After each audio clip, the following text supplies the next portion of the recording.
Convoy ni Makati Mayor Junjun Binay at Senadora Nancy Binay di pinayagang makalabas ng gate sa isang subdivision sa Makati dahil lagpas na sa oras. Mga tauhan na kasama ni Binay naglabas ng mga baril. Pero gate ng kampo ng mga Binay at ng pulisya, walang pag-arestong ginawa sa mga gwardyang sangkot. Miss International Bea Rose Santiago nagkwento tungkol sa naging sikreto ng kanyang tagumpay.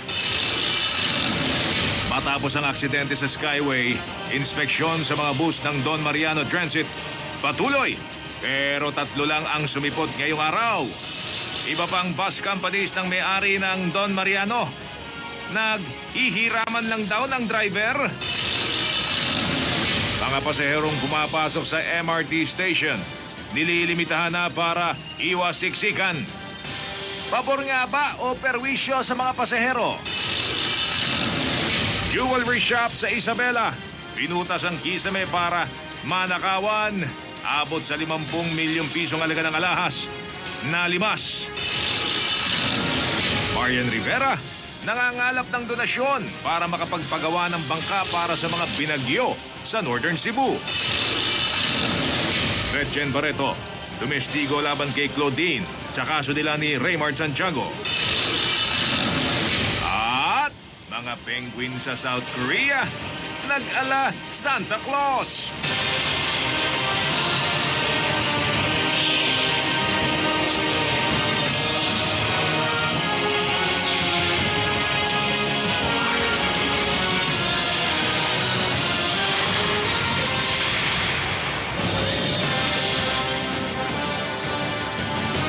Anim na araw bago magpasko, mga kapuso, tignan nyo naman yung sitwasyon na yan. Patuloy pa rin ang pagdami ng mga sasakyan sa mga pangunahing kalsada dito sa Kalakang, Maynila.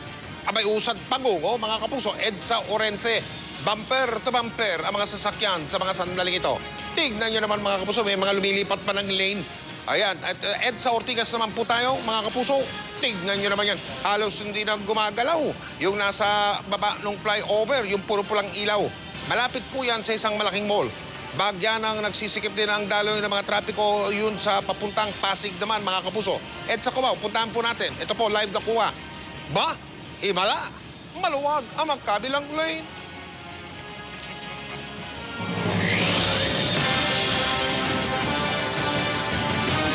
Magandang gabi po, Luzon, Visayas at Mindanao. Sakit sa ulo ng maraming motorista ang napakabigat na daloy ng trapiko ngayong araw. At bukas... Sunod, nahuli kam. Pag nanakaw ng mga alahas sa isang tindahan ng mga alahas o jewelry shop sa lungsod ng Santiago, lalawigan ng Isabela. Batang naligaw, kinupkop ngayon ang mga taga-barangay Commonwealth sa lungsod ng Quezon.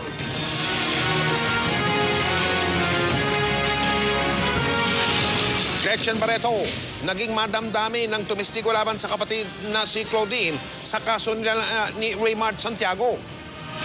At ito po mga penguin, tignan niyo po mabuti, yan, buhay na buhay sa isang zoo sa South Korea, nakasuot na mga Santa costume at pumaparada pa. Tututukan natin yung mga penguin na yan sa pagpapatuloy ng 24 oras.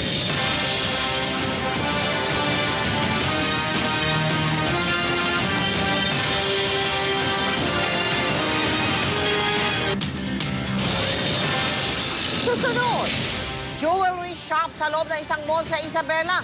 Ninakawan, 50 milyong pisong halaga ng mga alahas. Tinangay. Energy Secretary Jericho Petilla, may ilang araw na lang para matupad ang pangako niyang ibalik ang supply ng kuryente sa mga probinsyang nasalanta ng Super Typhoon Yolanda. At Maria Rivera, tutulong sa proyekto para mabigyan ng mga bagong bangka ang mga mangingisdang na biktima ng bagyo.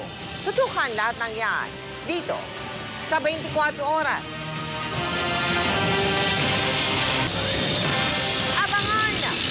Batang nagprotesta sa bansang Bolivia, nakipagtulakan sa mga pulis.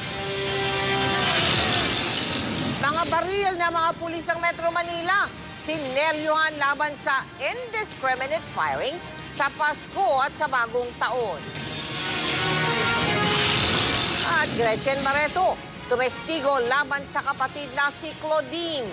Walang patid na pagtuto dito sa 24 oras. Susunod, mga naka-costume na penguin bagong atraksyon sa isang zoo sa South Korea ngayong Kapaskuhan. At Marian Rivera tumutulong para makapagpagawa ng bangka ang mga binagyo sa Northern Cebu. Tuloy ang pagtutok dito sa 24 oras.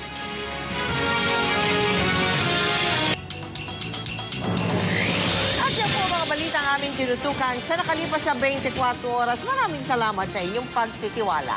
6 na araw na lamang, Pasko na! Mula sa tahanan ng katotohanan, ako po si Mel Tiangco. Ako po si Mike Enriquez. Ito ang GMA. Walang kinikilingan, walang pinoprotektahan. Walang kasinungalingan, serbisyong totoo lamang. At dahil hindi natutulog ang balita, Nakatutok kami 24 oras.